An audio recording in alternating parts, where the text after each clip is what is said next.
So hari ini kita akan kita sambung lagi perbicaraan kita ataupun discussion kita berkenaan positive displacement pump, dan kita lebih kepada major type of positive displacement pump. So kita pertama sekali yang perlu kita tahu bahawa kita ada single rotary pump, kita ada multiple rotary pump, dan kita ada reciprocating pump. So saya rasa yang ini awak boleh nampak ni dalam nota yang terdahulu. Kita ada rotary and then kita ada reciprocating. So rotary ni kita tak masuk sangat, tapi ada contoh soalan berkenaan dengan rotary kita akan lihat di akhir kursus nanti. Okay. Kita akan fokus kepada reciprocating pumps, okay? Kerana kita reciprocating pump lebih banyak calculation yang boleh kita terapkan di dalam silibus kita. Dan di dalam rotary itu ada juga calculation, tetapi kita kata agak complicated dan depend kepada design. Oleh itu dia banyak melibatkan calculation based on design. Okay. Okay, so kemudian kita pergi. So ini antara beberapa lah data dalam positive displacement pump. Ini ada beberapa jenis dan ini adalah beberapa contoh perbezaan maximum pressure dan sebagainya. So kalau kita tengok kat sini ada yang kalau plunger pump ataupun piston pump dia boleh pergi sehingga 5,000, 100,000 pound square inch. So maknanya terlalu tinggi lah berbanding yang lain yang sekitar. Okay. So yang ini cuma nota sahaja. Okay, maknanya saya harap awak boleh buat self study berkenaan dengan perkara ini. So ini jenis-jenis yang lain. So kemudian kita kata kita pergi kepada satu-satu secara laju kerana nota ini saya akan videokan dan awak boleh baca semula pada video. Kita ada single rotary pump, kita ada sliding vane pump. Okay, so dia punya side vane cooperated with a cam to draw liquid into and force it from the pump chamber. Some type of vane pump also rely on spring to force the vane outward so that contact between vane and the casing wall is maintained even when the pump is operating at low speed. So advantage kita ada simple construction, self-compensating for wear on vane and so on. Tapi disadvantage mungkin inability to pump highly viscous liquid, cannot handle fragile solid. So contohnya seperti ini. Okay. So yang ini kita kata kenapa ia rotary, kerana dia ada satu elemen yang berpusing. Tetapi kenapa ia tidak dimasukkan di dalam grup centrifugal pump, kerana idea pergerakan pump ini lebih kepada penghantaran isi padu secara penghantaran bendalih secara isi padu. Jadi maksudnya dia pindahkan isi padu daripada sini, kemudian dia pindahkan daripada sini, dia pindahkan ke sini, dan akhirnya bila dia pindahkan ke sini, awak pun boleh imagine dia ada vein di sini yang warna hitam ni. So bila vein ini tolak ke sini, so air akan naik ke atas. So kemudian dia akan tolak lagi, so air akan naik. So walaupun dia mempunyai idea rotary, tetapi ia menggunakan idea bukanlah perpindahan kinetic energy, tetapi adalah perpindahan volume ataupun mesin memindahkan isi padu air daripada satu tempat ke tempat yang lain. So ini idea berkenaan dengan rotary pump. Dan seperti yang dikatakan, yang ini dia punya teknologi, dia ada letak something like spring kat sini. Oleh itu, kalau katakan getah yang warna hitam ni wear, maknanya haus, kita kata spring akan tolak ke depan lagi. Jadi maksudnya ia sentiasa kedap cecair lah. Maksudnya tidak ada kebocoran di situ. Okay, ini antara salah satu idea di dalam design pump ini. Yang ini adalah sinusoidal motor. So sama juga in this pump type, a rotor having the shape of two complete sine curve turning in a housing, creating four separate symmetrical pump compartment. A sliding scraper gate covers part of the motor, oscillates at the rotor turns and prevent return of product past the discharge and back to the suction side of the pump. So yang ini kita kata has gently handling of fragile solid and highly viscous fluid. So selalunya kalau pump macam ini, kita kata saya tunjuk lagi. So yang ini dia akan berbentuk sinusoidal ini di sini. Selalunya kita boleh gunakan untuk cecair seperti ubat gigi dan sebagainya. So maknanya dia lebih gentle untuk menghantar cecair yang viscous seperti itu. Okay. So and then flexible impeller pump. So saya rasa yang ini mudah difahami. Dia adalah pump yang mempunyai blade yang fleksibel. So contohnya seperti ini. So maknanya yang ini saya tak bacakan satu-satu lah. Saya rasa pelajar boleh tengok video ini nanti and then pelajar boleh pause dan boleh tengok keterangannya.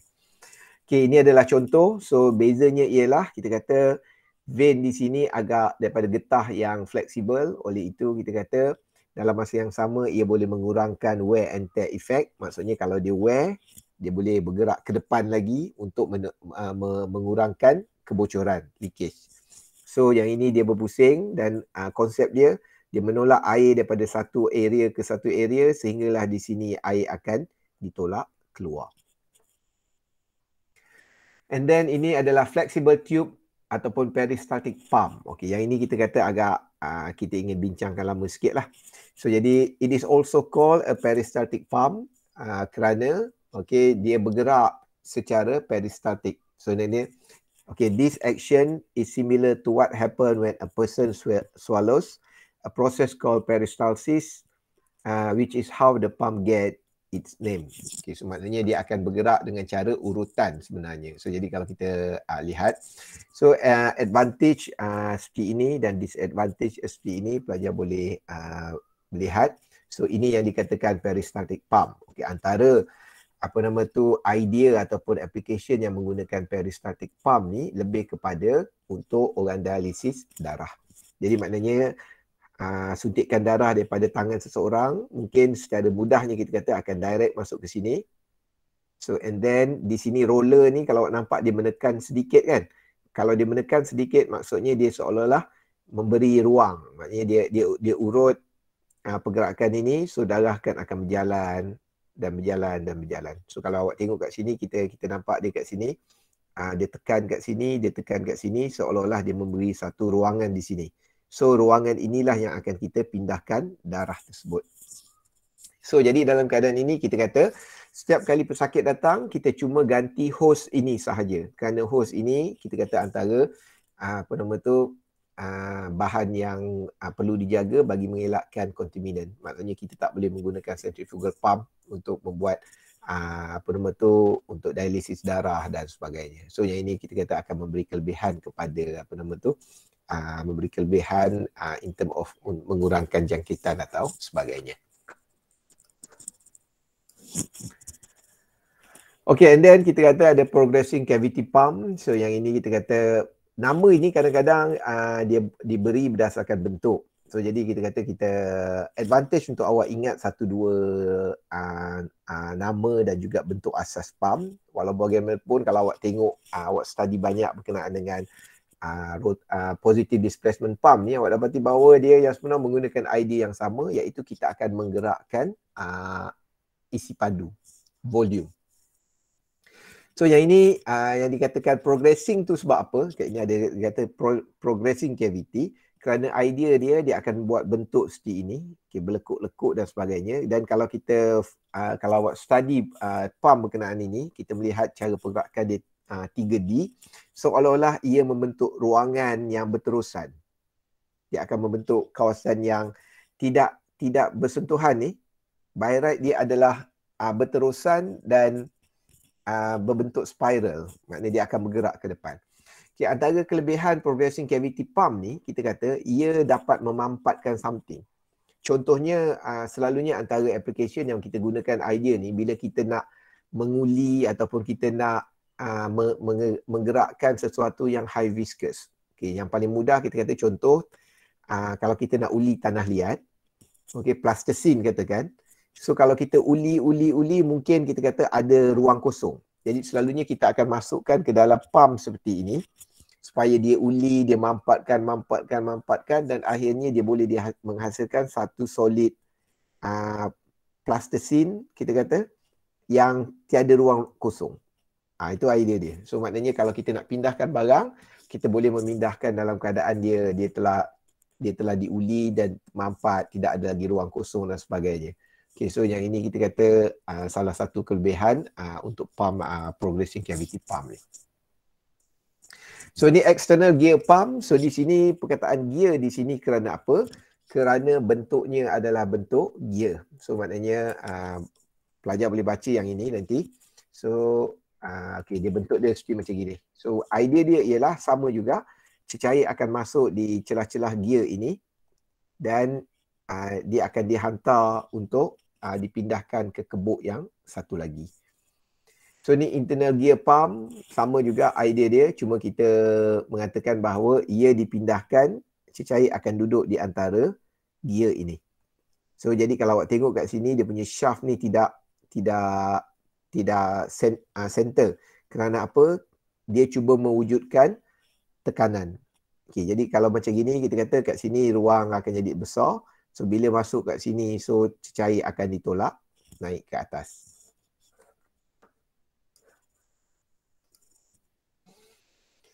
So ini rotary lobe pump, idea dia sama sahaja macam gear pump. Contohnya macam gini, yang dikatakan lobe itu apa? Ialah dikatakan yang lobe tu adalah bentuk ini. Okay, yang ini pun kita akan lihat calculation dia di akhir kuliah ini. So yang ini untuk pengenalan.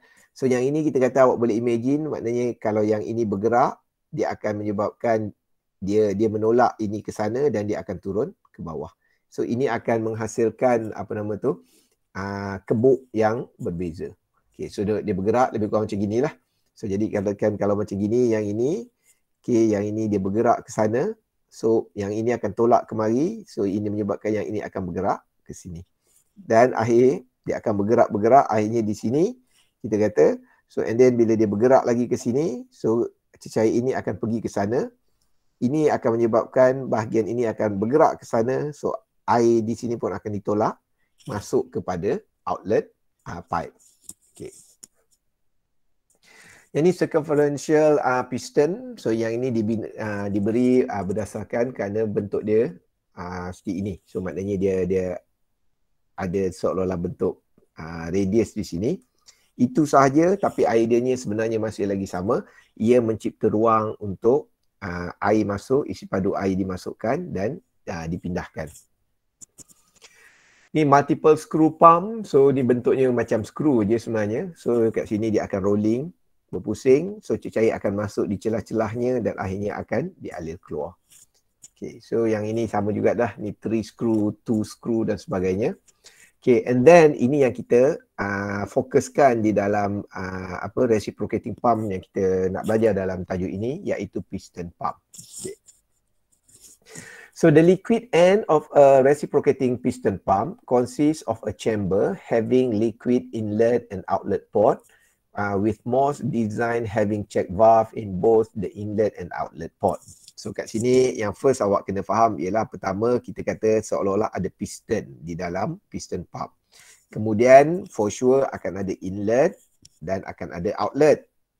Kemudian kita kata antara yang yang penting ialah dia akan mempunyai check valve. Okay, check valve ni sebab apa? Awak boleh imagine kita sedut air macam picagari. Jadi tentulah kita perlukan valve supaya air tidak kembali kepada kedudukan asal. Nanti kalau kita sedut, tak ada valve, air balik semula. So bila dia nak urat ke depan? Okay. So and then when the reciprocating piston stroke in one direction, the inlet check valve open while the outlet check valve remain closed, directing liquid into the liquid end of the pump. When the piston stroke in the opposite direction, the inlet check valve closed and the outlet check valve open, allowing liquid to move into the discharge port and out into the system. Okay, piston pump can be single acting. So awak kena alert tentang single acting or double acting.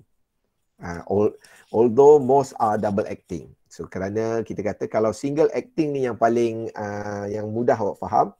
Ketika dia tolak air, dia tidak sedut. Ketika dia sedut air, dia tidak tolak air. So jadi kita kata leceh. Kita kena tunggu. Itu sebab kalau kita letak, kita tengok pump, piston pump yang untuk orang perigi tu, kita kata okey, waktu kita sedut air tak keluar, kita tekan air keluar. Sedut air tak keluar, tekan kita keluar. Kerana dia single acting. Dia bergerak dia melakukan satu perkara sahaja dalam satu masa. Okay, a single acting piston pump has liquid discharging only during the forward stroke of the piston. Ini maksud yang saya katakan tadi. So kemudian kita akan melihat structure. Okay, ini berkenaan dengan sambungan nota. A double acting piston pump, liquid is discharged during both the forward and return motion of the piston. It is requiring 4 check valve for each piston. So nanti kita akan tengok dia punya design.